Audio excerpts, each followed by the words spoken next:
Tidak banyak yang dapat melalui fase berada di dalam jeruji besi, diasingkan orang-orang terdekat hingga kehilangan segala kenikmatan dunia. Namun seorang mantan narapidana Lembaga Pemasyarakatan di Kabupaten Maros, Sulawesi Selatan, Hamka Mahmud, mengubah stigma jahat seorang napi dengan menjadi guru mengaji.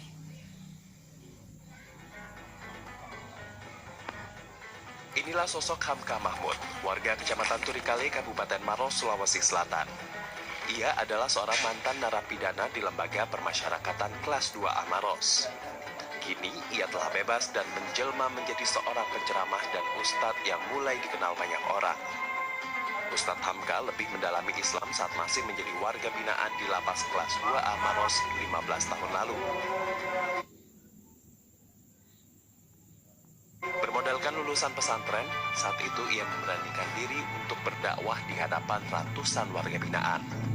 Karena materi ceramah yang ia bawakan dianggap menyentuh bagi sebagian warga binaan, Hamka lalu dipercayakan menjadi penceramah di lapas tersebut. Pasca dinyatakan bebas dari Lembaga Permasyarakatan, Hamka mulai mendapatkan titik balik dalam hidupnya. Ia pun mendirikan tempat baca tulis Al-Quran untuk anak-anak di sekitar kediamannya. Walau tanpa dibayar, dengan tekun pria 35 tahun ini setiap hari mengajar anak-anak untuk memperdalam ilmu agama Islam. Mulai dikenal banyak orang sebagai mantan narapidana yang kini sudah berhijrah, Ustadz Hamka dipilih sebagai Dai Keamanan dan Ketertiban oleh Kapolda Sulsel pada 2014 lalu untuk menciptakan kesejukan di tengah masyarakat. Setelah diberi tanggung jawab sebagai Dai Kamtibnas, Ustadz Hamka pun lalu mewakafkan tanah miliknya untuk dibangunkan Masjid Dai Kamtibnas. Pertama, saya melihat tidak sembarang orang bisa berdakwah di sini. Kalau dia tidak punya pengalaman berdakwah, dia bisa, teman-teman itu, warga itu, jamaah itu, bisa dia tidak betah mendengarkan ceramah. Karena itulah hikmahnya saya dulu jadi napi, tahu bahasa apa yang mesti saya pakaikan untuk dakwakan dia. Saya motivasi berbuat baik.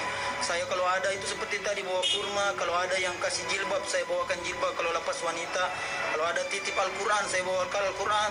Kalau saya banyak kegiatan-kegiatan, saya memotivasi karena sepertinya Allah takdirkan saya sebagai dai-nya lapas. Memiliki profesi sebagai Dai Kamtibnas, berbagai penghargaan pun ditorehkan oleh Ustadz Hamka. Salah satunya penghargaan dari Polda Sulsel hingga penghargaan atas keberhasilannya menjadi seorang Dai Kamtibnas oleh Kapolri Jenderal Tito Karnavian.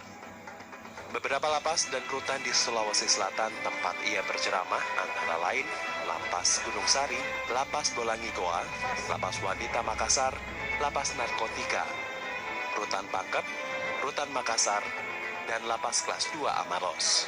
Ia ingin motivasi kepada warga binaan agar tak terjerumus kembali ketika sudah mendapatkan hak kebebasan.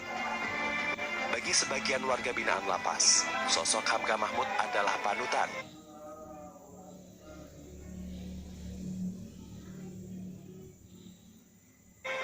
Ia dapat memotivasi warga binaan untuk berhijrah ke jalan Allah. Itu adalah bisa jadi panutan kami dan menjadi motivasi kami untuk bisa berhijrah ke jalan Allah SWT. Dari kisah hijrah seorang Hamka Mahmud, kita bisa memetik hikmah dan sesuai dengan pepatah yang menyebut bahwa hidupmu akan berubah lebih baik jika kau bersedia untuk mengubah dirimu yang terdahulu. Dari Kabupaten Maros, Sulawesi Selatan, Ahmad Fahmi, Metro TV.